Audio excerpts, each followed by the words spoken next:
What's up, guys? Welcome back from the MLG studios here in New York City. My name is axslav. I'm joined by axslav. We're having a lot of fun today casting some 2v2s. You don't see that too often, but it's happening here, and I've just been told by my director that this is going to be the last game of the evening. Of course, followed by Rules of Engagement, which is going to be awesome, but more on that later. Let's go ahead and ask the players if they're ready. And of course, you can go ahead and explain who's playing.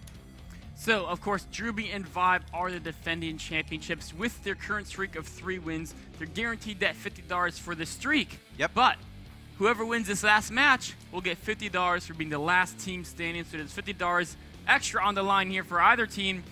Their challenger is going to be RootHoseo and RootHoseo Sasani. So I lied. I said it would be 2 Root. I thought it was going to be, but Sage went in his back pocket and got some firepower. He pulled out a Korean. Yeah. He's like, you know what? When times are tough and this 2v2 team is good, I got to have a Korean back me up. All right, and we're going to explain a little bit about this guy. Of course, let's introduce players. Top left-hand location, we have, I guess, Team Root and RootHoseo. Look at these guys. They're so manner. I love them. They are. This is what I love about this global, like, we couldn't do this before global play necessarily, right? But these Koreans are just able to log on to the NA server and help out. Awesome stuff. Of course, we have Sage, RootHoseo, of course, recent acquisition for Root Gaming and KotH. And of course, the Zerg player, what do we call Sana? What do you think? Sasani. Sasani. I like it. I think that's how it's pronounced. And he's on your fantasy team. He's on my GSTL fantasy team. There you go. And you know, my GSTL fantasy team is doing very well. I'm at 23 points right now. It's in about the top 3%, if I do say so myself. There you go. Yeah, doing pretty well. I think I have about 4 points. Of course, their opponents at the bottom right is Team Root. They've been destroying faces left and right. It's Vibe and Druby themselves. But can Sage and Sasani come up with an answer to Druby and Vibe's Mass Reaper Swarmhost play? Now we're seeing different. Are we seeing different builds? Or aren't we? I don't think we are. I don't think we are, yeah. Yeah, no, Druby's just proxying a little bit further out. It looks exactly the same from Druby and Vibe doing the same thing. Vibe with 40/40 pulled Druby the early thing. Of course, we're seeing different builds from the RootHoseo Root team because we've never seen a Protoss Zerg play it. Yeah. Oh, no, that's not true. Sorry, Minigun Destiny. Right. But this is a little bit different. So Sasani's going for that hatchery first, which I do like. And then I also like what Sage is doing. Double gas this fast means he can get that Mothership Core out very early. Yes. And if there's one great way to help zone the Reapers out, it's using that Mothership Core. And of course, as it accumulates energy, Photon Overcharge can be used, Time Warp can be used to really shut down the Reapers as well. A lot of cool abilities it has. And he's walling off the front door. So would you help wall off with the Nexus here? No. Think about it for spend a little bit of time thinking about it. It's 400 minerals, man. Dang it. You get chrono boosts. Yeah, yeah. You get additional pro production, and it's hard to take a third on the space or natural for him anyway. Additional pro production is pretty worthless, though. You're going to be saturated before. Yeah, that's actually really true. But photon overcharge is the big. But yes. No, okay. Sorry. Think about this map. There's that front ramp we see Sage is walling in. There's a back way in too, but there's rocks that block it. Yes. Block it. Excuse me. Rocks block the back way in. So that's something to keep an eye out for. Your opponent can jump Reapers there. They could try to tear that down later in the game. You kill this rock over here and make it collapse? Yes. Okay. It will collapse and it'll block. Actually, it'll collapse, but I don't know if it actually would block the full thing. Doesn't seem like enough material here. Yeah, it might. I think I've seen this map. What it does is there's like a tiny Zergling pathway that can still. Speaking of Zergling pathways, 4 Ling's gonna sneak by. We got a Reaper here as well. The pylon gonna get targeted down. Zell thinks he's the man. He's coming out to fight. You don't want that pylon to die right now. No, but it's too late. It's dead. All right. Mothership Core is on the. He's not actually. He hasn't started it. That's a little surprising. I thought he would crank that out a little bit earlier.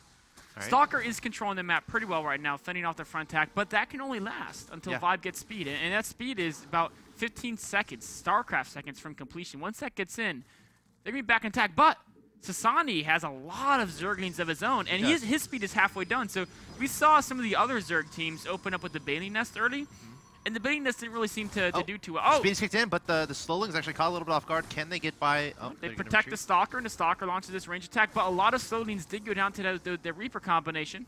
Reapers again striking at the front. Tons of speedings from Vibe. Oh, the gateway gets thrown down. There's a probe there trying to hold strong, but he's going to get swept alongside by those Zerglings. They're going to get inside. The Stalker's going to be very vulnerable. Mother Shakur is about to pop here. Stalker and Sage. Queen partner up, but the wall, they've got to protect the wall. Sani, his Zergling speed is about to finish. He's got 2 hatchery Zergling production, so I think he's going to be okay. How much damage can Vibe do before the speedings of Sasani strike back? Meanwhile, where are Vibe's Reapers? Oh, Druby's Reapers are at the back. Now they're going to bother the Protoss. Probes are going to go down, and what? He actually already lost a bunch of probes. He must have. Yeah.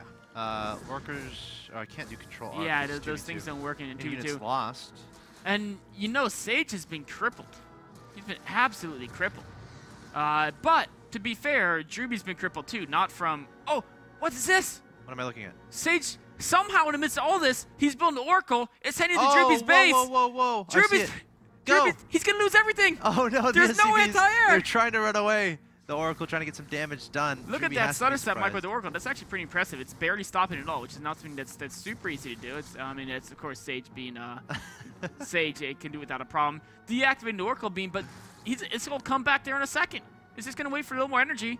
A second Oracle's out to join it. Uh-oh. How is Druby ever gonna defend this? He can't even afford to build Marines. And even if he builds Marines, they're not gonna come out a bunch at a time. He's gonna. Oh, the Oracle's just camp. And look at Sasani defending easily with his mass speeding force. Even Vibe's going down to the Oracles. We may see the champions dethroned here.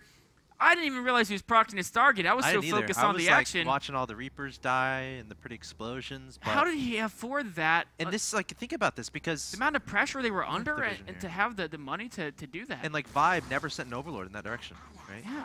Even though he has a hatchery right there. Wow, action here at the front. Speeding into the time warp combination, surrounding the Reapers. Beautiful move here by Team Korea. Druby's army gets shattered. Meanwhile, Oracles are still devastating Vibe. He's trying to get a Spore Crawler up, but it's getting focused down. It's 3 Oracles here now. The Spore trying to defend. 3 Queens coming forward. Oh, the Oracle's going to get taken out. But now they're going to start just doing a frontal assault, and that's a lot of speedlings. Yeah, with this is too much. Marines maybe it's not. Hold on, Druby's got Marines. Vibe has a lot of speedlings as well. He does. How does Vibe always has so many units? It's not fair. Oh, but Sasani's morphing a lot of Banelings. Oh, beautiful surround by Vibe. He actually here come the Banelings. We could see some huge Baneling on Zergling explosions. Vibe has to be careful. I'm getting flashbacks of Suppy versus Vibe at the launch event. Oh, man. Vibe units are getting cornered. They're getting cornered. The drones. The drones. Okay, that wasn't as... A lot of speedings went down with the drones, but there's still Stalkers at the front. But Vibe with more and more speedings. He's going to go for the surround. The Oracles are driven off by the Queens. Is Root going to try to stage a comeback here? Or I don't even know if it's a comeback. I can't tell. Are we allowed to call them USA and Korea? Because it essentially is USA. Oh, no, Druby's Canadian. Dang it. That's right.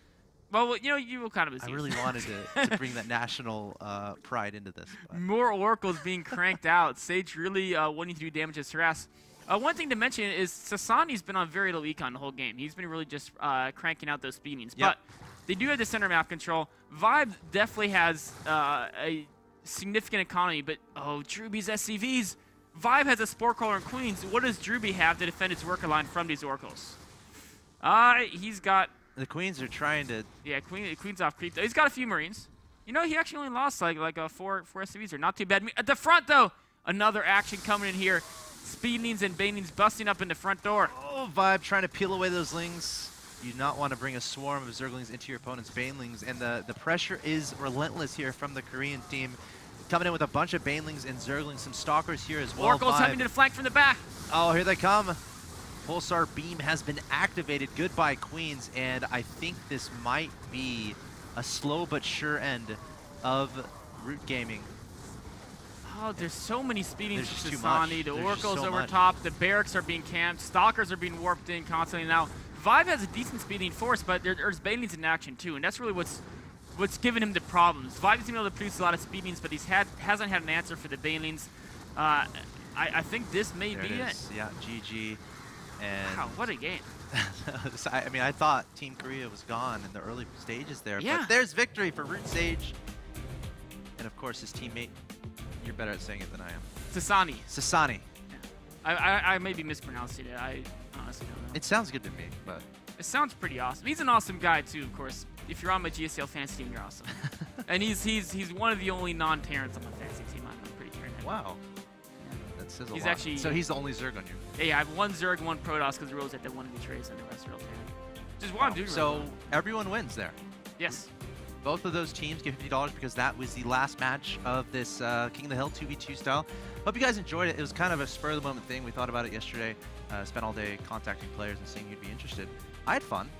Oh, yeah. Those games are awesome. Yeah. You know, there was so much action. I'm sorry, you know, there's bits that I'm like missed, but there's like 2v2 is insane.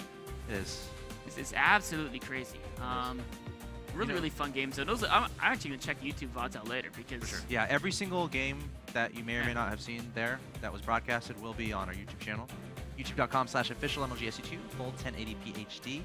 And that concludes today's action of King of the Hill. Of course, next up we're gonna have Rules of Engagement. That's right. What are you working on today? We're looking at some innovation games. It's going to be Innovation versus Leenock. Of course, we haven't covered Leenock yet in Rules of Engagement. This was a round 2 match from the MLG Winter Championships at Dallas. Awesome. Innovation showing some great TVZ play. Leenock showcasing his 2-hatch muta play, very low tech, or sorry, fast tech, low econ, low upgrade style. How they mix in some things to look out for when you encounter that style of play on the ladder. Also, of course, that's coming up directly next. That's Rules of Engagement with axslav. Coming up tomorrow, we're going to have Bly versus Vibe, continuing the Winter Exhibition. Again, a tournament involving the Round 1 losers of the 2013 MLG Winter Championships.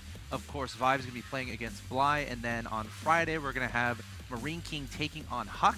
And then, of course, we're going to be continuing in the next week as that goes along. Again, the winner of that gets $1,000. Second place gets $500. And if you missed any of that, that's all on our YouTube channel as well. So, guys, definitely tune in tomorrow at 5 p.m. Eastern and stay tuned now for Rules of Engagement. See you next time.